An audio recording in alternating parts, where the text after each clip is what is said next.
Eh bien, salut tout le monde, salut aux gens du groupe de France Airsoft sur le Chris Vector. Donc là, je vais faire ma petite review sur le mien, donc le Chris Vector KWA, qui est très connu et surtout maintenant plus fabriqué à cause de Crytek, hein, principalement du modèle Crytek. Donc il est devenu maintenant collector, bien qu'on en trouve encore en occasion, hein, de plus en plus.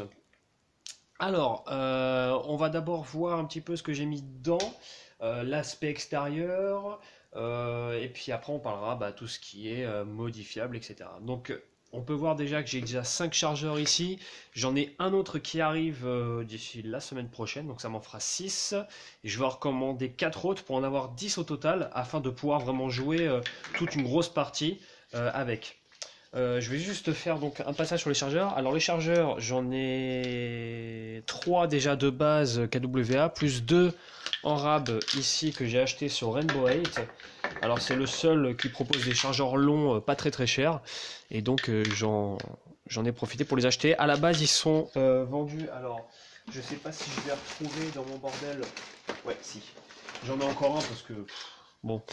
Voilà, alors il n'y a pas les marquages Chris Vector à la base, c'est marqué là, donc ça je le garde au cas où si je le pète, mais bon je pense pas. Il y a juste là marqué là ici 45 ACP et Chris avec le R. Oh, il reste tout petit peu de gaz dedans. Alors c'est d'origine, hein, c'est du KWA, mais sans les marquages. Je sais pas, alors il y a Apple Airsoft aussi qui fait les chargeurs, sauf que là c'est bien du KWA, de toute façon on voit bien Made in Taiwan.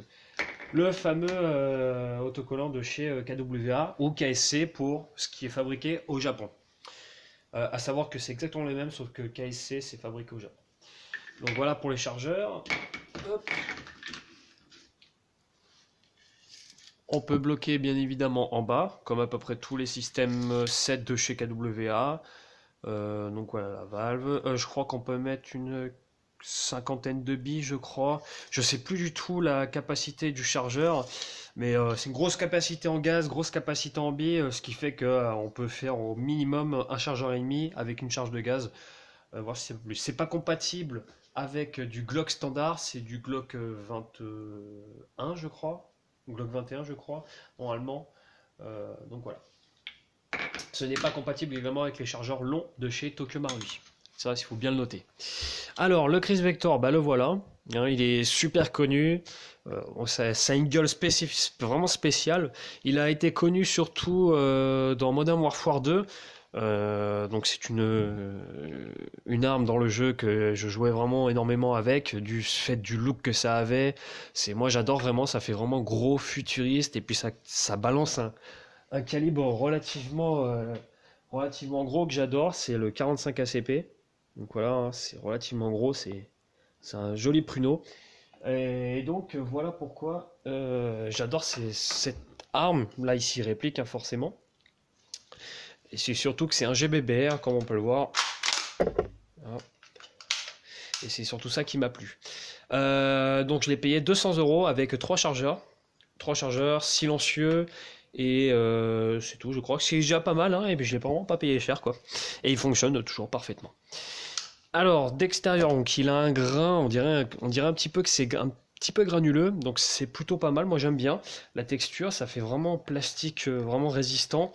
C'est pas que sur les certains granuleux style sur des Glock réels ou copies, hein, je parle. Ça fait un peu le plastique Tokyo Marui. Bon, ça fait c'est joli, en plus c'est vraiment résistant, c'est vraiment un plastique vraiment très très dense, et donc c'est pas prêt de péter, hein, franchement, à part au niveau de la crosse, mais à part ça, franchement nickel. En parlant de la crosse, alors on peut voir que j'ai mis un petit peu de paracorde ici et là, histoire juste de customiser entre guillemets. Elle est réglable avec, en dévissant les 4 vis, on règle en profondeur, moi je l'ai laissé comme ça, tel quel, c'est très très bien. Elle est repliable, et on peut également remplacer par une vraie. Donc il y en a qui l'ont fait et ça n'a posé aucun souci. Et on peut voir, elle tient bien. Et elle est accrochée justement par ce crochet de verrouillage ici. Hop, donc le crochet de verrouillage ici. Voilà. On a ici un attache-sangle. Moi je m'en sers relativement souvent. On va avoir ici une sécurité. Hop, là elle est enlevée. On peut faire feu. Là, elle est mise. Ça bloque complètement la détente. Donc voilà. La détente, style un peu 1911, en fait, elle ne va pas se plier comme sur les versions 2 ou comme sur le Coyote G2. Là, en fait, c'est une style 1911, elle vient carrément faire une ligne droite, comme on peut voir. Donc, elle est un peu bizarre, vous voyez, là, on a directement le mur, et après, pas qu'elle se libère, mais ici, en fait, ça fait, je sais pas, c'est bizarre comme sensation, ça fait tac, tac, enfin, c'est bizarre. Le trigger reset, on va voir. Donc il est relativement court, hein, c'est... vous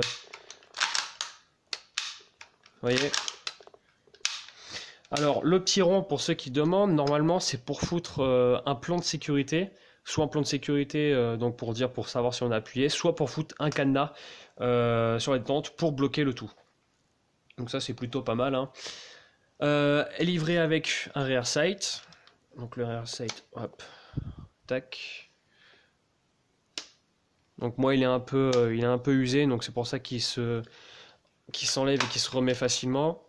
Donc on va avoir 0 à 200 mètres et on va avoir l'œilleton de précision. Tac. Donc c'est réglable en latéral uniquement. En plus en métal, donc c'est plutôt sympa je trouve. Hop. On va avoir ici les 4 goupilles de démontage. Tac, tac. Je le ferai voir juste après, bien entendu. On va avoir ici donc un faux EOTech 553. Je vais pas mettre mon vrai dessus, simplement que j'ai pas envie de le péter. Et puis je joue pas trop souvent avec mon Chris Vector. Donc voilà. Donc ça c'est juste un faux EOTech avec le marquage EOTech. Enfin bon, juste pour le style. Les marquages, en parlant de marquage, bon bah ils sont semi-réalistes. Donc là on a KWA Manufactured in Taiwan. Donc c'est pas gênant parce qu'ils sont aux bons emplacements en plus. C'est pas trop gênant en soi. Alors Paracord en fait c'est un peu le merdier parce qu'elle se barre assez souvent. Là on va avoir un numéro de série unique à chaque réplique. Donc moi j'ai le 13 02 096 avec TW pour Taïwan. Le 45 ACP, le système Vector. Donc en fait c'est une culasse qui vient faire un aller et un retour vers le bas, ce qui permet en fait d'avoir un recul qui va se faire vers le bas et non plus latéralement. Enfin latéralement, oui, si on regarde la réplique comme ceci, ça va plus faire latéralement, mais ça va se faire vers le bas afin d'avoir un recul beaucoup moins puissant et plus facile à gérer. On a le sélecteur de tir, donc on a coup par coup, rafale de 2, rafale automatique. Rafale de 2 c'est plutôt sympa, ça permet de faire des doublettes très rapides en gardant une précision plutôt très bonne et donc ça évite de faire tac tac. C'est vraiment rafale de 2, c'est plutôt pas mal. On va avoir l'arrêtoir d'ensemble mobile, donc une fois qu'il n'y a plus de billes, ça s'arrête de tirer. La culasse reste en arrière ici comme on peut le voir. Et pour la remettre, on a juste à appuyer dessus. Voilà, tout simplement. Donc, je continue de ce côté-là. On va avoir un rail Picatinny ici sur le haut et sur le côté. Les deux rails ici et ici, c'est moi qui les ai rajoutés, car de base, ils n'étaient pas livrés avec. Donc, j'ai réussi à trouver des rails qui ne sont plus en vente maintenant. Donc, très dur, avec les vis en plus. Donc, sur un Rainbow 8, pareil. La poignée avant est d'origine. Hein. J'ai mis un petit peu de paraccord pour le style. On va avoir un switch ici. Alors le switch correspond à la lampe que j'ai mis à l'avant, trouvée sur Tiger 111. Une lampe qui fonctionne parfaitement et qui est destinée pour le Chris Vector. Alors ça c'est plutôt pas mal et c'est relativement dur à trouver maintenant une lampe de Chris Vector. Ça coûte une soixantaine d'euros, ça éclaire super bien et franchement c'est top parce que quand on le prend en main, je vais replier la crosse pour vous faire voir. Quand on le prend en main, tac, on a direct le switch dessus, on peut éclairer dans les pièces directement. Donc ça, c'est plutôt pas mal en soi. On va avoir, donc là, le silencieux à l'avant. Le silencieux n'est pas d'origine. C'est un silencieux avec un pas de vis spécifique, donc type MK23 Tokyo Marui. Donc pour ceux qui ont des silencieux MK23 Tokyo Marui, sachez que ça rentre parfaitement. Celui-ci, c'est... alors je sais pas du tout la marque, je ne saurais pas du tout vous dire. Donc il a une gueule assez sympa. Moi c'est surtout pour avoir un truc beaucoup plus grand qui ait de la gueule quoi. Donc normalement on a une bague, quoi je l'ai rangée. Hein. Normalement la bague qui vient là et voilà le canon vient vraiment en bout d'outer barrel. Hein. Il est vraiment à ras-bord. Donc ça c'est plutôt génial car en fait le stylo... Après on peut mettre un plus long, pour ceux qui veulent. Donc là je peux le revisser. Hop. Après on peut mettre un plus long, ça permettrait d'avoir une meilleure précision, mais on va avoir une puissance beaucoup plus forte. On va avoir un front sight, donc pareil, alors ça, tac, c'est du front sight standard, donc juste un guidon, hop, comme ceci, qui est réglable en hauteur grâce à un outil que je n'ai pas, style M4. Je le règle pas, de toute façon je joue avec les Autech, enfin la reproduction des Autech. Donc voilà. Ensuite de l'autre côté, je fais passer le câble ici, derrière. En fait, il faut le faire passer ici. Normalement, le switch se met ici, mais moi j'ai préféré le mettre à l'avant. De toute façon, ça gêne en rien. Et puis la poignée, je la défais jamais. L'ouverture de culasse donc se fait bien, comme on peut le voir, vers le bas. Vous voyez, là, elle descend et ensuite elle revient. Tac. Hop, et tac. Alors, le réglage au pop. Je vais juste prendre la petite clé qui va bien parce que l'autre elle est en dessous et que ça c'est cassé.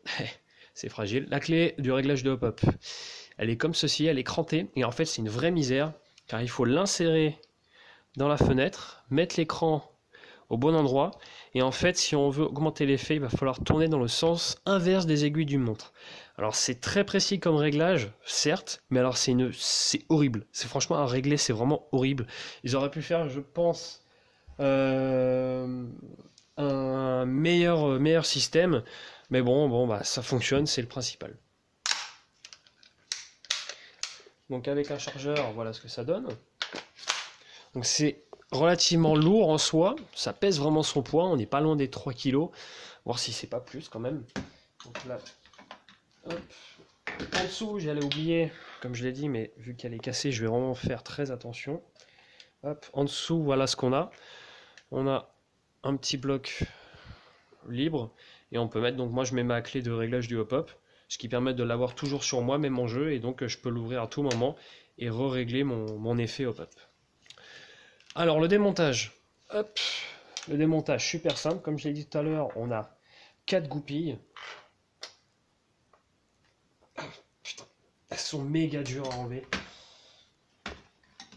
Il y en a une en particulier parce qu'elle commence à se faire très très vieille. Ah voilà.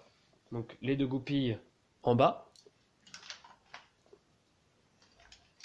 Les 2 goupilles hop, en haut. Donc s'il nous en fait 4, elles sont interchangeables. Donc c'est-à-dire que celle du haut on peut les mettre en bas, celle du bas on peut les mettre en haut. Donc c'est plutôt pas mal, il n'y a pas de sens. Vous pouvez jouer comme vous voulez. Et ensuite, moi je ne vais pas pouvoir le démonter en deux totalement. Simplement dans le sens où le mien, il y a le câble de la lampe qui gêne. Donc on va juste voir comme ceci. Hop. Et hop. Bon, je vais vous faire voir un petit peu la mécanique. Donc là on a la mécanique, tout ce qui est marteau, tout ça. Donc on a le sélecteur. Hop. On va avoir les roues crantées ici. Tac, qui fait les rafales de 2. On va avoir le système de détente derrière avec la tringlerie, comme on peut voir ici. Hop. Donc j'ai jamais démonté, j'ai juste bien nettoyé, bien dégraissé, rehuilé tout ça, ça a toujours bien fonctionné. Ensuite, on va avoir tout le système, donc on va le voir. Tac, je vais essayer de ne pas bouger. Tac, vous voyez, ça descend, ça monte, ça descend, ça monte. On démonte ça. Donc voilà l'ensemble mobile. Donc on a la culasse et là on a tout ce qui est le bloc qui va faire un aller-retour avec le ressort de buffer et le ressort de retour. Donc, tac. La culasse, donc tout petit. Donc le mien est encore bon à ce que je vois. Ouais. Donc c'est huilé, c'est bon, hein. Bon, pour trouver des nozzles maintenant, c'est une vraie galère. Le mien est encore bon parce que j'utilise pas un gaz très très fort. Voilà, et en été, j'évite de l'utiliser en été, simplement pour éviter de le bousiller justement. À l'intérieur, on va trouver également donc canon, joint hop-up et bloc hop-up de chez Ratec. C'est très très bon canon, c'est niveau qualité, franchement j'en suis vraiment ravi, c'est génial. Donc voilà. Alors ensuite pour le remonter, moi je suis obligé de faire comme ça. Je vais mettre d'abord une goupille, hop, pour maintenir le tout. Et là, il suffit de remonter les deux petits ergots à l'avant.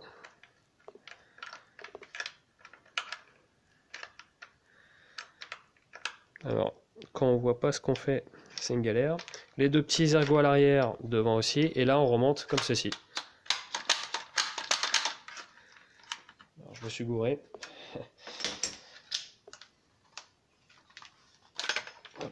Parce que c'est une vraie galère avec la lampe en fait. Du coup, je peux pas trop le démonter trop facilement en fait. Hop. Ouais, c'est un peu fastidieux comme remontage, je sais. Mais bon, j'ai pas trop le choix.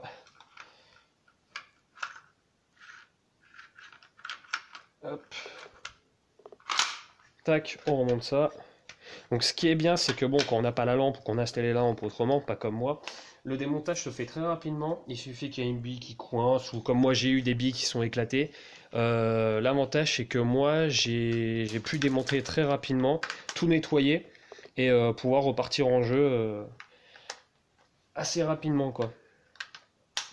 Et j'en ai une qui galère un petit peu, il va falloir que je change son ressort. Donc j'ai pu aussi commander des ressorts à part. Donc ces petits ressorts qui sont dans les goupilles. Ça coûte je crois 2 ou 3 dollars. Ça coûte 3 fois rien. Et voilà. Donc le jojo. Donc là je vais foutre du gaz dans un chargeur. Hop. Gaz ATM. Je me fais pas chier. Ça fonctionne très très bien. Grosse capacité en gaz. Alors je vais pas mettre de billes. C'est une perte de temps tout simplement. Tac. Ah, vous voyez. Hop là.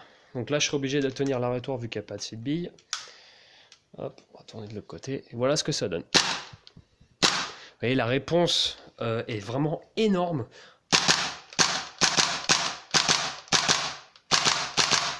On peut faire des double taps vraiment super. Rafale 2. Et rafale automatique. Voilà. J'ai plus assez de gaz. Mais vous voyez, bon, j'ai pas mis beaucoup en même temps. Je vais y mettre vraiment à fond. Mais vous voyez, la réponse du bousin, franchement, c'est vraiment énorme. Moi, j'adore vraiment. Pour jouer en CQB, moi, je pense que c'est l'une des meilleures répliques avec le Scorpion Evo une fois upgradé. Mais franchement, c'est vraiment quelque chose que j'adore particulièrement. C'est vraiment ce Crisvector, qui soit de chez Crytek ou que ce soit de chez Coyote, le G2 dont j'ai fait la review il n'y a pas très longtemps. Donc voilà. Bah écoutez, moi j'espère que cette petite review vous a plu. Et moi je vous dis à bientôt. Ciao.